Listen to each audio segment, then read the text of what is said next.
Alors bonjour les modeleux, alors on se retrouve pour la 5e vidéo sur le Marder version thermique. Parce que sur la version brushless, je vous ai déjà fait plein de vidéos. On avait fait l'essai de la voiture de boîte.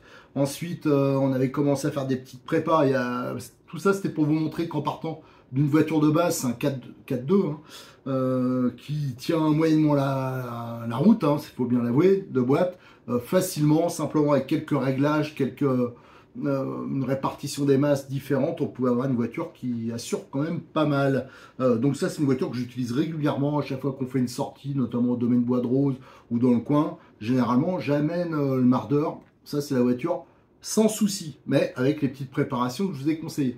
Et j'avais commencé à vous faire une série sur la version thermique que j'avais dû arrêter, déjà pour un problème de temps, et parce qu'il y avait une ou deux pièces qui me manquaient, parce que j'étais pas parti d'une voiture complète.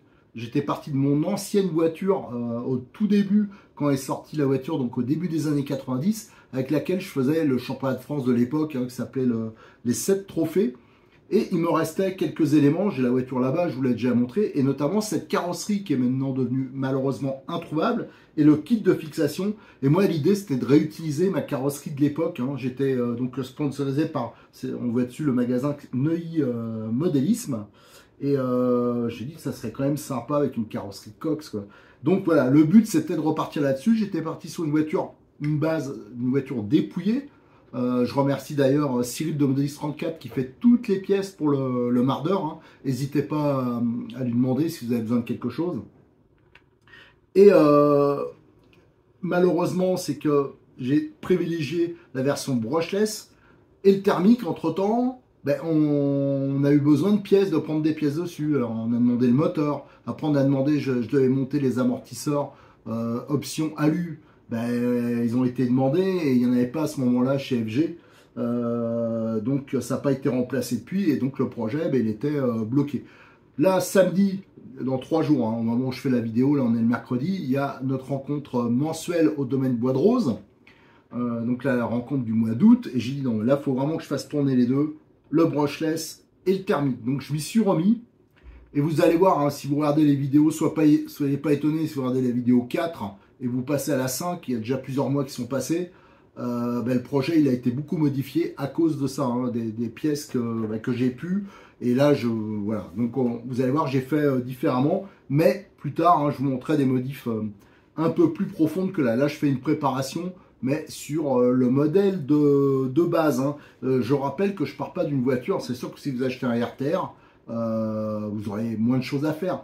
Mais c'est pour vous montrer toutes les petites bidouilles qu'on peut faire pour améliorer la voiture facilement, que ce soit à niveau accès technique pour l'entretien, que ce soit tenue de route, fiabilité, voilà, tout ça. J'essaie de donner pas mal de petites astuces sur ces vidéos. Alors déjà, on va commencer par faire un truc, c'est le bilan. Parce que la dernière fois, la carrosserie, elle n'était pas sur la voiture. Là, elle est dessus. Je vais vous montrer tout ce que j'ai fait, en fin de compte, depuis la dernière fois. Et je vais vous parler de la visserie. Ça, c'est un point important, parce que sur le modèle que j'avais récupéré, c'était particulièrement n'importe quoi. On avait du cipan creux, on avait du torse, et du cruciforme, et du plat mélangé. Donc voilà, ça, je voulais pas. En plus, on avait de la visserie inox, mélangée avec de la visserie... noire, de la visserie qui rouillait aussi, alors que la voiture elle n'avait jamais roulé. C'est pour ça que j'ai tout mis en inox, des vis que j'ai trouvé pareil chez Cyril en Modélis 34, et je vais vous donner bien sûr toutes les tailles de vis que j'ai changées, si quelqu'un veut faire la même chose. Tout ça c'était pour standardiser, voilà, c'est quand même plus simple. Allez, déjà on va regarder la voiture d'un peu plus près. Alors la carrosserie est tellement grosse que j'ai pas assez de recul pour la voir en un morceau. Donc voilà, là elle est posée, la carrosserie du Marder façon Cox, posée sur le châssis. Vous allez voir, il y a vraiment des supports qui sont spécifiques. D'ailleurs, je peux vous le montrer tout de suite. Regardez, les fixations, elles se font par-dessus comme ça, tandis que sur le Marder normal, c'est en latéral sur la bavette. Voilà, ça c'est une des différences de fixation.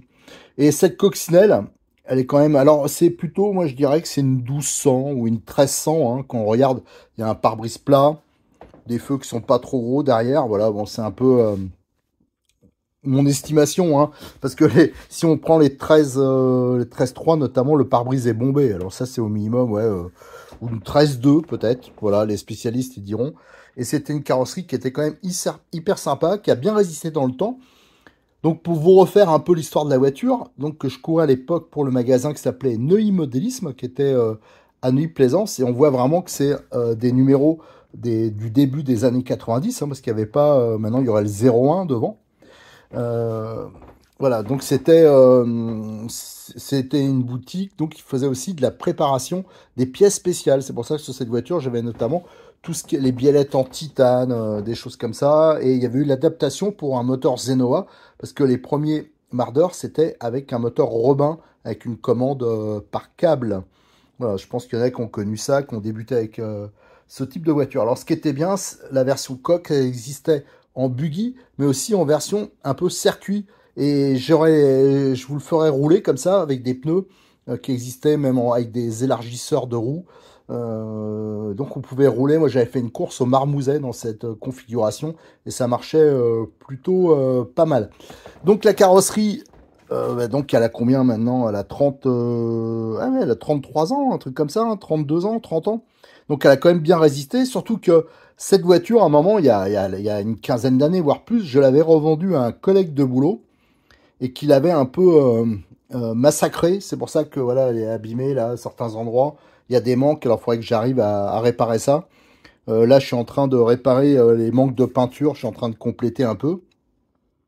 Ça, c'est une voiture, je pense, qui sera sympa pour les démos, tout. Et en plus, c'était bien aéré, hein, quand même, parce que vous allez voir, sur les bavettes, il y a des prises d'air, et on avait découpé un peu façon réaliste, la vitre un peu, voilà, un peu baissée, carrément devant aussi, hein, parce que le problème des moteurs sur un sixième, alors je sais pas si ça a changé, mais on chauffait beaucoup, hein.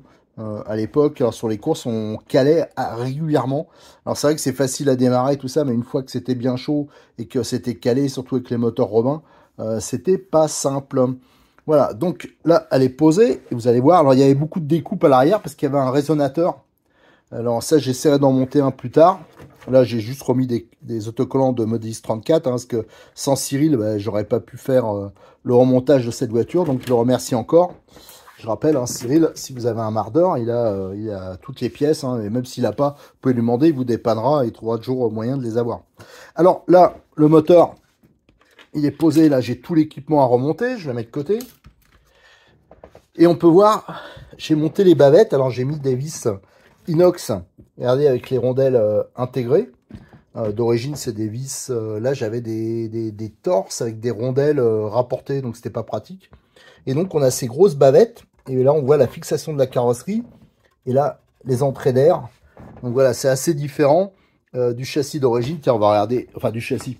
La fixation d'origine. Voilà, là, on a l'aileron. On y reviendra plus tard.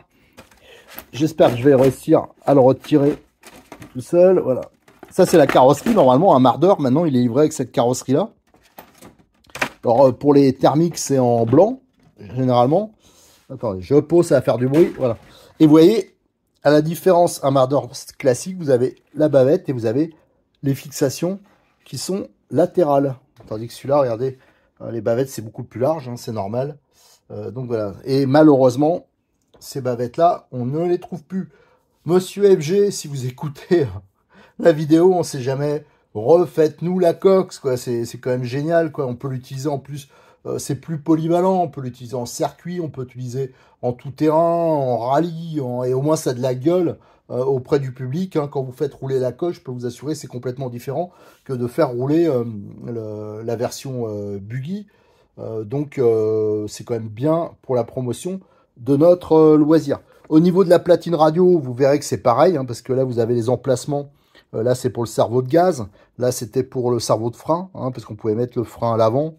Des choses comme ça. Là, vous voyez, celui-là, je vous avais déjà fait la préparation hein, du Marder version brushless, mais j'avais mis les amortisseurs hydrauliques que là, je n'ai, enfin, option, là, ils sont bien sûr hydrauliques, mais c'est les standards. Et là, j'ai remis des standards que j'avais, ceux qui étaient sur la version électrique, parce que je n'ai plus les options. Ils sont partis entre-temps.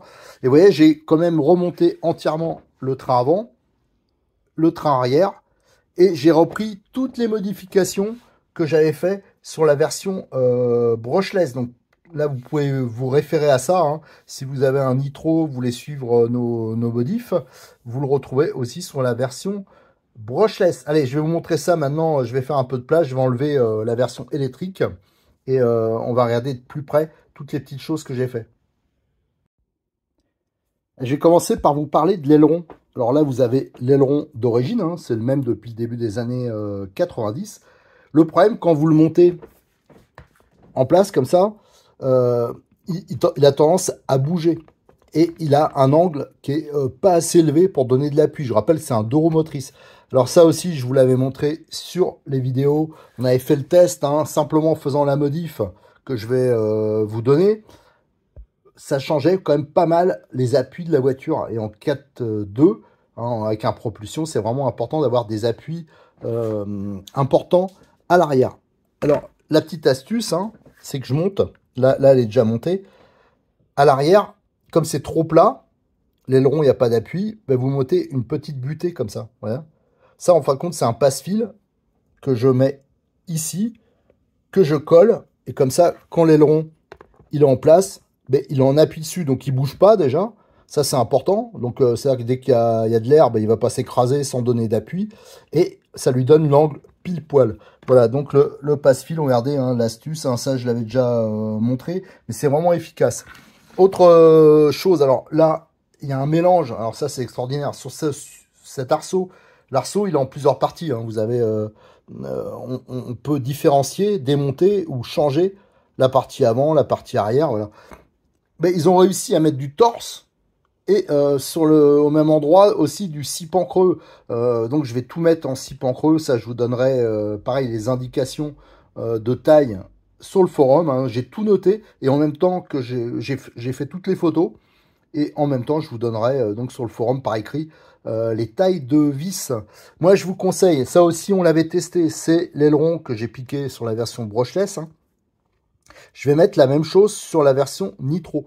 Parce que l'aileron, si vous comparez la taille, ici vous avez donc une version d'origine. Là, on a la version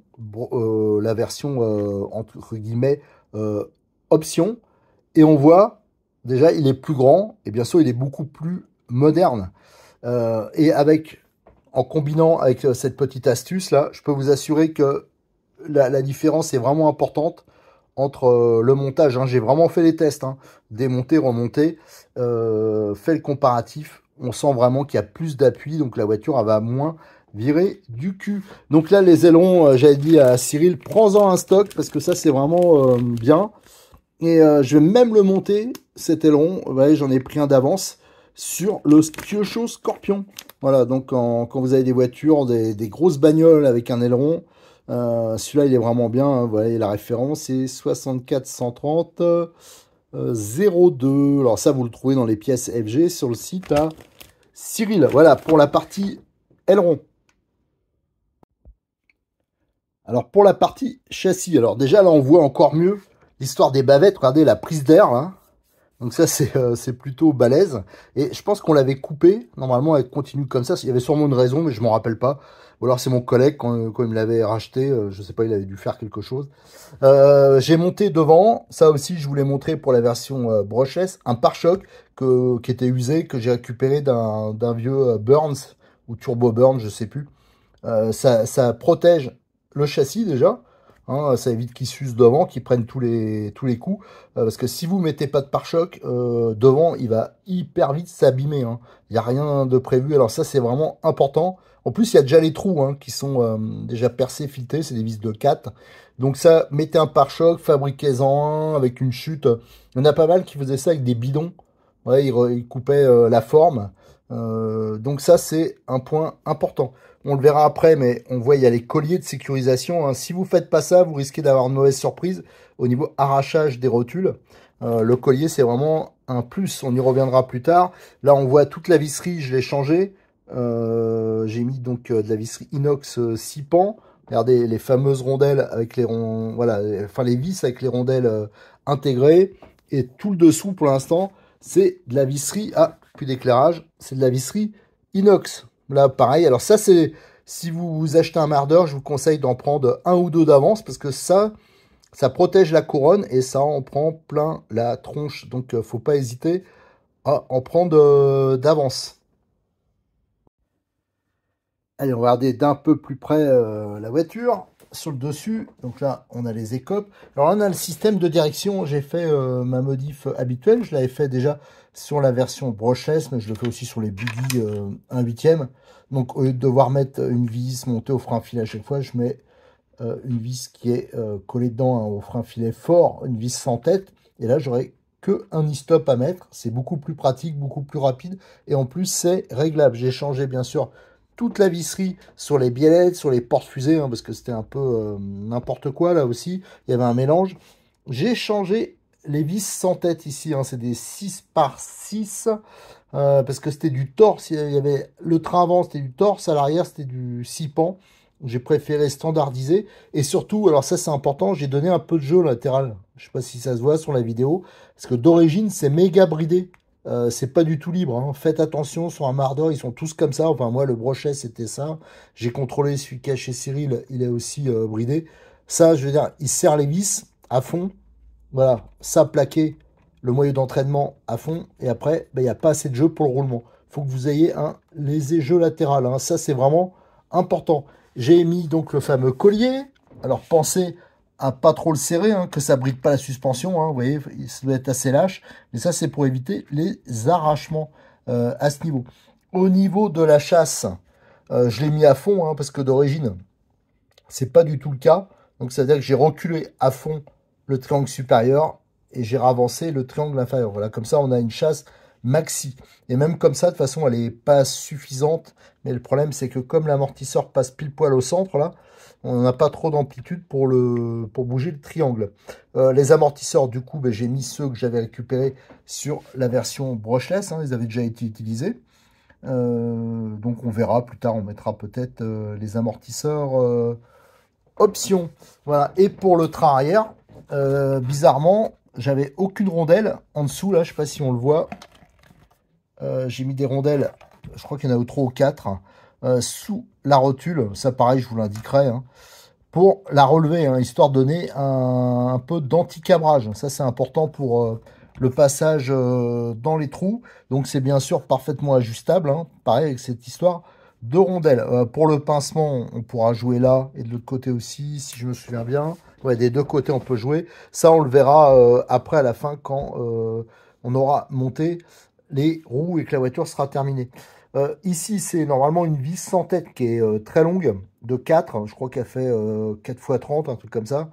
Moi, j'ai préféré la remplacer par une vis à tête cylindrique. C'est quand même beaucoup plus pratique parce que là, si jamais il y a de la terre qui va dedans, c'est mort. Hein, vous n'arrivez plus à le démonter. Donc, j'ai préféré remplacer par une tête cylindrique. Pareil, à l'arrière, là, j'ai remplacé par de la visserie inox 6 pans. Voilà, qu'est-ce qu'on peut dire d'autre? Le différentiel, alors dans une vidéo précédente, je vous l'avais montré démonté. Sauf que entre-temps, je le remonte et quelqu'un voulait un différentiel. Et en plus, quand il a appris que bah, je l'avais un peu préparé au niveau de la graisse, tout ça, bah, il voulait celui-là. Bon, allez, pour faire plaisir, j'ai donné. Donc là, j'ai remonté un différentiel non bidouillé. Donc on verra ça plus tard. De toute façon, normalement, il n'y a aucun souci à ce niveau-là. Voilà tout ce qu'on a pu faire pour l'instant sur la voiture. Ce qui me reste à faire maintenant, c'est surtout l'installation radio et au niveau du moteur. Alors le moteur, il en est là. Hein. Donc ouais, il y a les supports alu à monter, parce que ça c'était un moteur qui a été sur une version avec support plastique. Donc on va mettre les supports alu. On va remonter l'embrayage avec le ressort dur. Voilà, enfin donc il y a quand même pas mal de boulot. Et je pense que la prochaine vidéo, c'est ce qu'on va faire. Hein. On va bosser sur le moteur. Voilà, on va arrêter là, parce que de toute façon, déjà, il est tard. On a déjà vu pas mal de choses. Donc, la prochaine vidéo, on s'attaque à ça, hein, à l'embrayage et tous les accessoires. Allez, à très bientôt sur notre chaîne YouTube. N'oubliez pas de vous abonner, de liker et de nous rejoindre sur le forum, hein, où je mettrai toutes les photos et les infos sur les tailles de vis.